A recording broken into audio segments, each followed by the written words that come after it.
Y quiero darle gracias al Señor por estos jóvenes hermosos que estuvieron con nosotros. Qué talentoso, ¿verdad? Qué bendición tener jovencitos que tienen ese don, ¿verdad? Para la música, que se están disciplinando en ello y que lo están utilizando para glorificar al Señor. Escuchaba a los trompetistas y escuchaba a gente que el Señor ha usado tan tremendamente como Phil Driscoll, que es un trompetista cristiano extraordinario. Y de verdad que es maravilloso poder escuchar este nuevo talento, gente que se está levantando para honrar al Señor. Oremos. Señor, en esta mañana te damos gracias por este privilegio maravilloso que tenemos de estar en tu casa. Gracias, Señor, porque tú nos bendices mucho más abundantemente de lo que nosotros mismos pedimos o entendemos. Gracias porque tenemos esta libertad maravillosa de tener un lugar como este con todas estas facilidades y comodidades para poder alabarte, para poder bendecirte, para poder honrarte, Señor. Gracias. Permite que en este momento toda nuestra atención, todo nuestro interés sea escuchar tu voz. Habla, Señor, a nuestras mentes, habla a nuestros corazones, pero que eso se traduzca en una vida rendida a ti, en una vida de entrega, en una vida de compromiso, en una vida apasionada exclusivamente por ti. Te pedimos por nuestros hermanos y hermanas que no están con nosotros en esta mañana. Si hay algún enfermo, te pedimos que tú les toques, que tú les sanes, que tú les visites. Si hay alguno, Señor, que está pasando por situaciones difíciles, problemas familiares, personales, Señor, te pedimos que tú les des gracia, sabiduría, entendimiento para poder manejar cada una de sus situaciones. Y aquellos que estén tal vez decaídos de ánimos, deprimidos, sin ánimos para aún levantarse y venir a tu casa, te pedimos, oh Espíritu Santo, que tú soples espíritu de vida en ellos, Señor, y los levantes y los animes a buscar de ti, Señor. En el nombre de Jesús te lo pedimos y te damos gracias. Amén y amén. Gloria al Señor. Se pueden sentar, amados. Pues en la mañana de hoy he sabido y celebrado alrededor de todo el mundo. Las lecturas obligadas son esos pasajes relacionados con lo que tiene que ver con la entrada triunfal, ¿verdad? O lo que conocemos también como el Domingo del Ramo. Veníamos de camino para acá y mi mamá me estaba diciendo, vi a una señora que estaban haciendo unas cruces preciosas en una iglesia con pencas de palma. Y yo recuerdo desde nena, que aún en casa de mi abuela, ¿verdad? También procuraban los domingos de Ramos llegar hasta las iglesias católicas para conseguir una penca bendita, ¿verdad? Y hacían estas cruces y estas obras de arte, porque eran obras de arte, para recordar ese día, esa celebración especial, ¿verdad? De que el Señor hacía su entrada a Jerusalén. Y vamos a estar reflexionando, ¿verdad? El tema que vamos a tener para esta celebración de Semana Santa son personajes alrededor de la cruz. Y el personaje que yo voy a estar tratando es un personaje un poco extraño, porque no es un personaje singular, es un personaje plural, ¿verdad? Y vamos a estar mirando a las multitudes. Ese es un personaje importante alrededor de la cruz de Cristo, ¿verdad? Así que desde el comienzo del ministerio de Jesús, ¿verdad? Sabemos que Él fue en más de una ocasión. Él fue a Jerusalén, ¿verdad? En los evangelios vemos que Él fue en varias ocasiones, particularmente en 3 oraciones, ¿verdad? En 3 ocasiones Él fue hasta Jerusalén. Sin embargo, en esta última, ya Él sabía todo lo que iba a pasar, ¿verdad? Él sabía que era su llegada final, su llegada última hasta este lugar. Él sabía que de ahí ya Él no iba a salir como llegó. Y en esta situación, ¿verdad?, tuvo mucho que ver las multitudes, que es el personaje que vamos a estar considerando en la mañana de hoy, ¿verdad? Cuando nosotros miramos este pasaje que vamos a estar viendo ahora, lo vamos a leer, vamos a Juan 12, vamos a estar mirando de los versículos 12 al 19, si me acompañan para leerlo, vamos a estar mirando lo que dice sobre las multitudes. Dice así la palabra del Señor. El siguiente día, grandes multitudes que habían venido a la fiesta, ¿verdad?, la celebración de la Pascua judía, al oír que Jesús venía a Jerusalén, tomaron ramas de palmera y salieron a recibirle y clamaban: Hosana, bendito el que viene en el nombre del Señor, el Rey de Israel. Y halló Jesús un asnillo y montó sobre él, como está escrito: No temas, hija de Sión, he aquí tu rey viene, montado sobre un pollino de asna. Estas cosas no las entendieron sus discípulos al principio, pero cuando Jesús fue glorificado, entonces se acordaron de que estas cosas estaban escritas acerca de él y de que se les habían las habían hecho. Y daba testimonio a la gente que estaba con él cuando llamó a Lázaro del sepulcro y le resucitó de los muertos, por lo cual también había venido gente a recibirle, porque había oído que él había hecho esta señal. Pero los fariseos dijeron entre sí: Ya veis que no conseguís nada, mirad, el mundo se va tras él. ¿Verdad?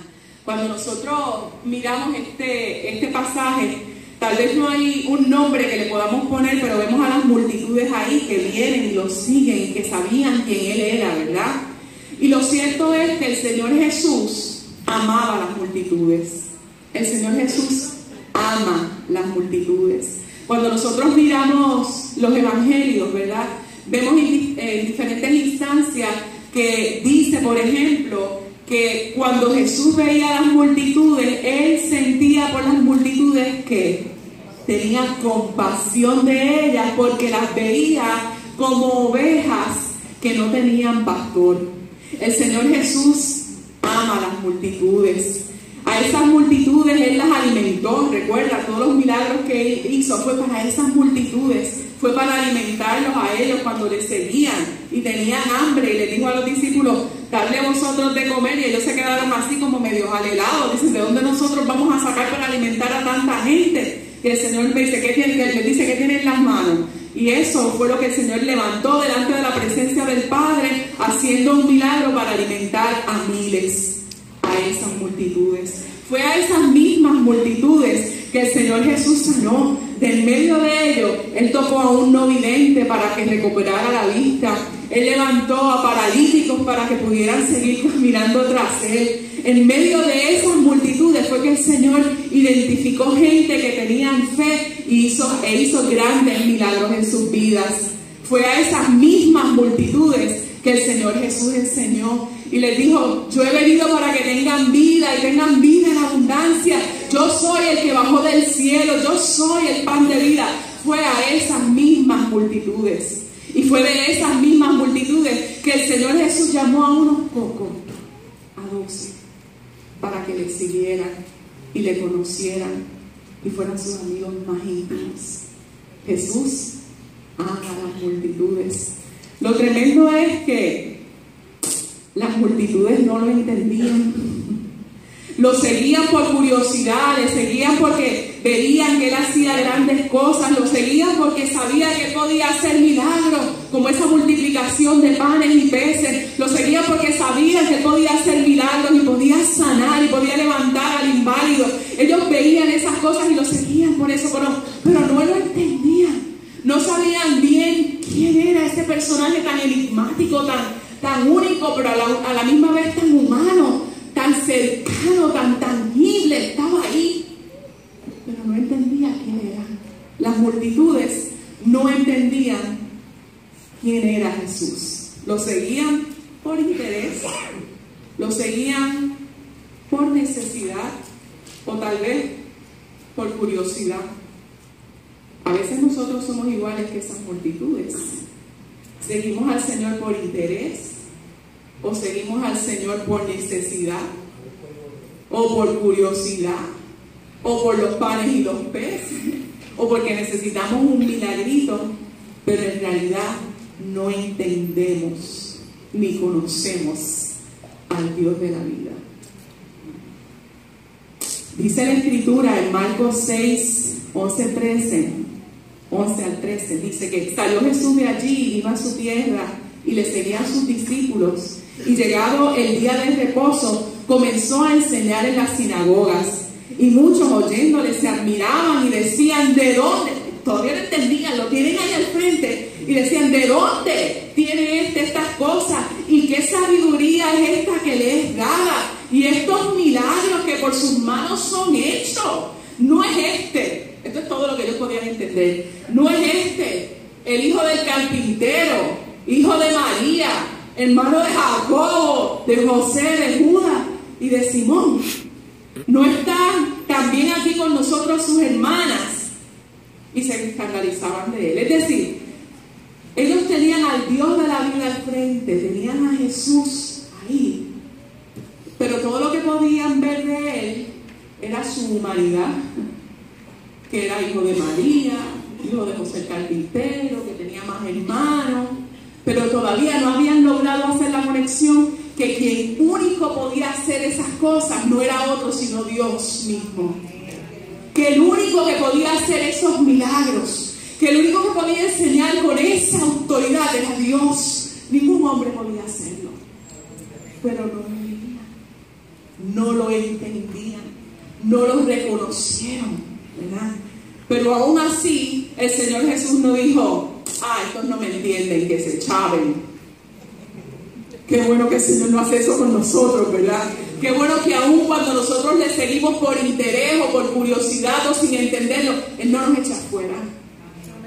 Qué bueno que Él nos recibe como quiera. Qué bueno que siempre sus brazos están abiertos para recibirnos aún cuando nosotros no le entendemos. Como las multitudes que no lo entendían, ¿verdad? Las multitudes le dieron la bienvenida al Señor Jesús, lo recibieron, lo reconocieron en un momento, ¿verdad? Porque lo leímos ahí en el pasaje, lo reconocen como aquel que viene en el nombre del Señor. No dijeron, he aquí al Señor. No, este es el que viene en el nombre del Señor. Así que este es un rey más que puede ser que nos libre de esta situación, de esta opresión romana que tenemos. Igual Él nos va a sacar, nos va a liderar, pero no entendían quién era Él en realidad. Ellos estaban impresionados con los hechos de Jesús, estaban impresionados con sus palabras, estaban impresionados con Él, pero no le amaban, no le entendían, no tenían un verdadero compromiso con el Señor Jesús. Es más, cuando nosotros vemos, era tan tremenda la obra que Cristo hizo, ¿verdad? Y nosotros lo sabemos, mientras estuvo en la tierra, ¿verdad? Las cosas que Él hizo, que aún cuando pidieron, mándenme un pollino, cuando los discípulos fueron a pedirlo, los dueños del pollino se lo dieron tranquilo, porque dicen, sí, nosotros sabemos quién es ese, ¿verdad? Su fama se había extendido todo alrededor, ¿verdad? Ellos, no había duda que las multitudes estaban al tanto de los muchos milagros que el Salvador, que el Señor había realizado, ¿verdad? Sobre todo, justo antes, el milagro más extraordinario que hizo el Señor Jesús, justo antes de este domingo de Ramos, es que Él resucitó a Lázaro esos mismos días. Así que estaba la comidilla. Este fue el que levantó a Lázaro. ¿Qué Lázaro? El hermano de María, los de Betania, el hermano de María, ¿te acuerdas? A ese Lázaro se murió y estuvo enterrado y apestaba y Él lo levantó. ¿En serio? ¿Ese Jesús fue? Sí, ese mismo. ¡Wow! Hay que conocerlo, ¿verdad? Y había esa curiosidad por lo que Él había hecho. Y la multitud, ¿verdad? Estaba ahí, estaba interesada en saber quién era este hombre, cómo era, ¿verdad? Sí lo conocían, pero querían ver con qué nueva señal saldría, con qué nueva enseñanza presentaría este hombre, qué cosa nueva, porque nosotros tenemos mucha comezón de oír cosas nuevas y de ver cuál es lo último en la venida. Las multitudes de aquel entonces no eran muy diferentes a las de ahora, ¿verdad? Siempre nos llaman a la atención las cosas nuevas. ¿Dónde está el predicador de moda? ¿Dónde está el grupo de música de moda? ¿Dónde ¿Dónde están las cosas que caen ahí? ¿Dónde está la efervescencia? Y vamos detrás de eso, aunque no entendemos verdaderamente qué es lo que está operando ahí. Así mismo seguían a Jesús, no sabían lo que estaba operando ahí, pero tenían muchísima curiosidad, ¿verdad? Querían saber qué era lo que estaba pasando. Y sabemos que lamentablemente, las multitudes son volubles, son influenciables, son inconstantes. Hoy está de moda, y perdona si le toco a alguno de los predicadores que a ustedes les puedan gustar, pero hoy estuvo de moda Benny Hinn, ya está todo el mundo, ay, Benny Hinn, comprando todos los libros de Benny Hinn. Y de momento sale Joel Osteen, ay, aquí está todo el mundo buscando los libros de Joel Osteen. Y wow, qué tremendo, Joel Osteen, fantástico. Y de momento sale Cash Lura, vamos detrás todo el mundo de Cash Lura buscando sus libros, sus predicaciones. Nos movemos como el viento, ¿verdad? Vamos detrás de la última novedad. Y lamentablemente así estaban estas multitudes que seguían a Jesús, pero cambiaban de opinión. Y así mismo, como el domingo de Ramos, recibieron al Señor Jesús diciendo: sana, bendito el que viene en el nombre de Jesús. No pasaron 5 o 6 días cuando esa misma multitud estaba gritando: crucifícale, crucifícale, con todo el odio y con toda la pasión que podía haber en sus corazones. No podemos seguir las multitudes. Las multitudes son engañosas. Las multitudes no son necesariamente fieles al Señor Jesús. Tenemos que tener conciencia de que lo que nos debe mover en pos del Señor Jesús es el amor genuino, es este deseo de conocerle más íntimamente, este deseo de tener una relación, así como se empezó a desarrollar esa relación de Juan y de Pedro y de los 12 con el Señor Jesús. Cuando nosotros miramos Juan 6, del 67 al 60, dice así la palabra del Señor. Dice: dijo entonces Jesús a los 12: ¿queréis acaso iros también vosotros? Porque las multitudes, había ocasiones en que cuando Jesús decía algo fuertón, como dicen en España, se escaqueaban, se le iban del lado. Decían: a mí este predicador ya dejó de gustarme. ¿Verdad? Y hay veces que cuando nos dicen algo que no nos gusta tanto, aunque sea de la palabra y aunque sea un hermanito en Cristo, ya nos alejamos un poco de esa persona porque no nos gusta lo que nos dijo. ¡Auch! Pero nosotros tenemos que recibir la verdad de Dios y la palabra de Dios de quien venga, ¿verdad? Así que estaban ahí el Señor con los 12 y estaba dando una palabra dura, y los 12, él viene y le pregunta a los 12: ¿quieren ustedes también irse? Y entonces Simón Pedro le dice: pero Señor, ¿a quién iremos? Si solo tú eres el que tiene palabra de vida eterna. ¿A quién vamos a ir? Y nosotros, esta era la afirmación que hacía Pedro, ¿verdad? Y es la misma afirmación que nosotros tenemos que hacer. Y nosotros hemos creído y conocemos que tú eres el Cristo, el Hijo del Dios viviente. Eres tú de los que están en medio de las multitudes, pero que saben que eres el Cristo, el Hijo del Dios viviente. ¿O estás todavía tú cuestionando si de verdad Cristo es Dios? Si de verdad Él es todo lo que Él dice que es. Si todavía estás tú cuestionando si verdaderamente tú debes seguirlo y obedecerlo porque es el Señor, o estás tanteando, todavía cuestionando su señorío sobre tu vida.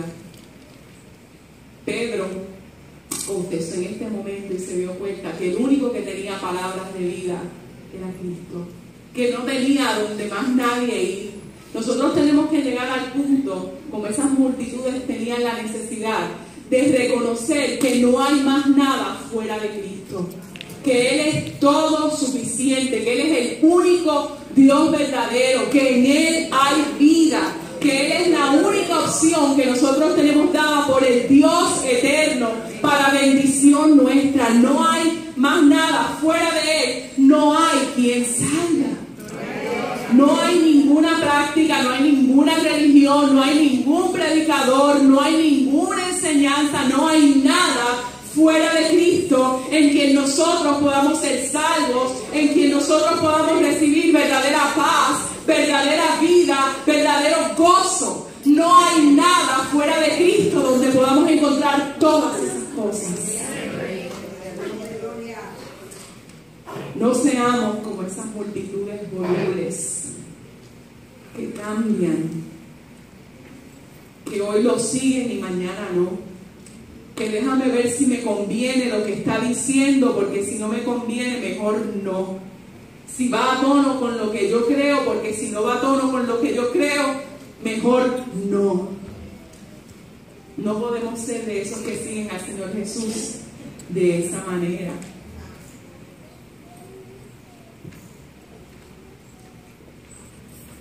Sin embargo, a pesar de todo eso, de que esas multitudes, y aún nosotros a veces, ¿verdad?, somos tan desconfiados, como que no le creemos totalmente al Señor, el Señor insiste en amarnos. El Señor insiste en querer hacernos bien. El Señor insiste en tratar de seducirnos para que nosotros finalmente lleguemos a pasar la eternidad con Él. Porque ¿saben qué? El deseo del Señor es que las multitudes no solamente estén en torno a la cruz, sino que también lleguen a estar en torno al trono del Cordero de Dios que vive para siempre. Ustedes saben cuál es el anhelo del Señor Jesús. De hecho, cuando pasa por el proceso de ser tentado, que Satanás lo tienta, una de las cosas que le ofrece Satanás son los reinos del mundo. Y Jesús podía ver no solamente los grandes edificios, porque ¿qué es un edificio? Un edificio es destructible. Pero él lo que veía eran los rostros de miles y de millones de gente de todas las naciones, de todos los tiempos pasados, presentes y futuros, cuando Satanás lo estaba tentando. Y cuando Satanás le ofreció los reinos del mundo, le ofreció a las multitudes del mundo, a la gente del mundo. Y Jesús ama a las multitudes, ¿se acuerdan? Eso fue lo primero que les dije. Jesús ama a las multitudes. Y como ama a las multitudes, te ama a ti y me ama a mí. Gloria a Dios. Y gloria al Señor. Y Jesús ama a las multitudes. Y Jesús hizo todo lo que hizo precisamente porque el deseo de Él es pasar toda la eternidad con nosotros. Y que nosotros podamos entrar a ese reino que Él ha preparado, donde no hay lloro, donde no hay llanto, donde no hay sufrimiento, que nos promete y que lo dice en Apocalipsis. Dice la palabra del Señor en Apocalipsis 7, del 9 al 10, dice así la palabra del Señor. Cuando Juan está teniendo esta visión de este último tiempo, ¿verdad?, donde estamos ya disfrutando de ese nuevo cielo, de esa nueva tierra con el Señor. Y dice así la palabra: después de esto miré, y he aquí una gran multitud, la cual nadie podía contar, de todas naciones y tribus y pueblos y lenguas, que estaban ¿dónde? Delante del trono y en la presencia del Cordero, vestidos de ropas blancas y con palmas, nuevamente, con palmas, como hoy celebramos, con palmas en las manos, diciendo: la salvación pertenece a nuestro Dios, que está sentado en el trono, y al Cordero. Bendito sea su nombre para siempre. A Él sea la gloria. Y Él anhela que tú y que yo estemos delante de su presencia en ese gran día. Pero hoy, tu corazón tiene que estar en pos de Él totalmente. Totalmente. No podemos ser volubles como esas multitudes que hoy sí, que mañana no, que deja ver si me conviene. Nuestro corazón tiene que estar sin variar, sin tornarse en pos de Cristo todo el tiempo. como les dije, de esas multitudes y de estas multitudes es que surgen los seguidores más cercanos del Señor Jesús. ¿Cuán cerca tú quieres caminar del Señor? Ojalá que tu cántico sea cerca, más cerca, Señor, yo quiero estar.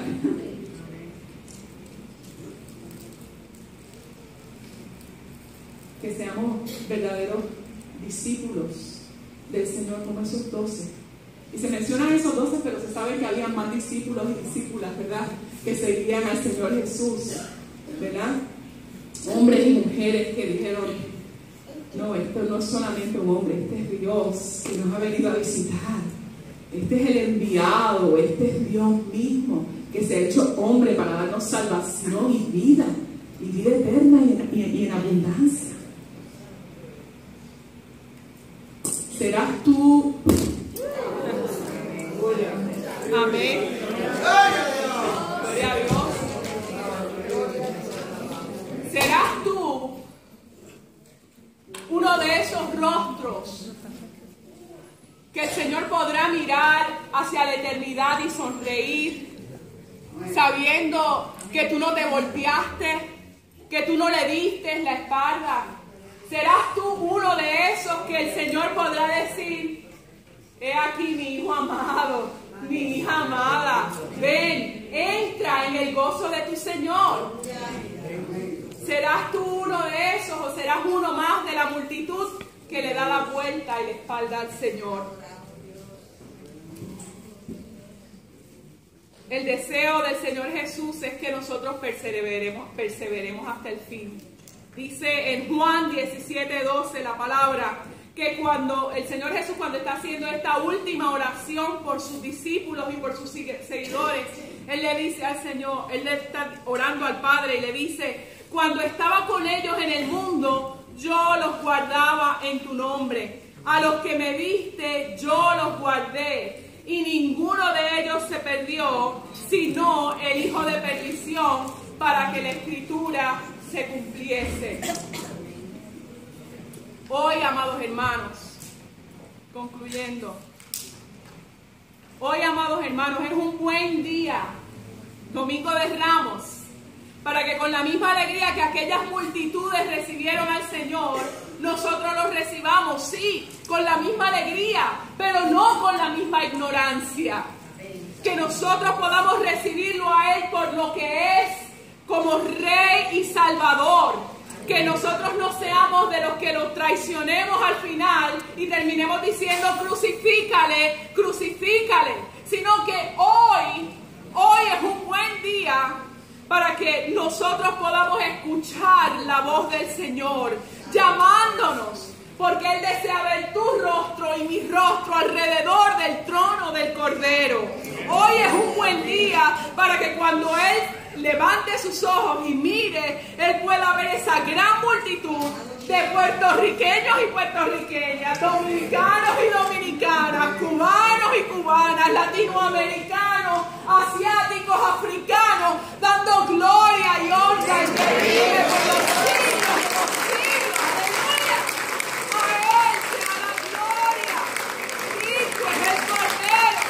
El Señor Jesús tomó fortaleza ese domingo, y cuando estuvo en Getsemaní orando para hacer ese recorrido hacia la cruz, porque Él tenía delante de su rostro, delante de sus ojos, Él tenía la cara de los millones y millones de las multitudes. Delante de Él estaba mi rostro, pero también estaba tu rostro. Él estaba mirando tu rostro y decía: sí, yo voy a ir a la cruz por ella, yo voy a ir a la cruz por Él, porque yo sé, Padre, que tú lo amas, porque yo sé que tu deseo es que estemos todos juntos contigo, Señor, en adoración al final de los tiempos. Ese es tu deseo y yo quiero cumplirlo. Esa fue la oración de Jesús. Ese era el deseo de Jesús. Las multitudes. Las multitudes. Si en esta mañana aquí hay alguien que todavía no está muy seguro o segura,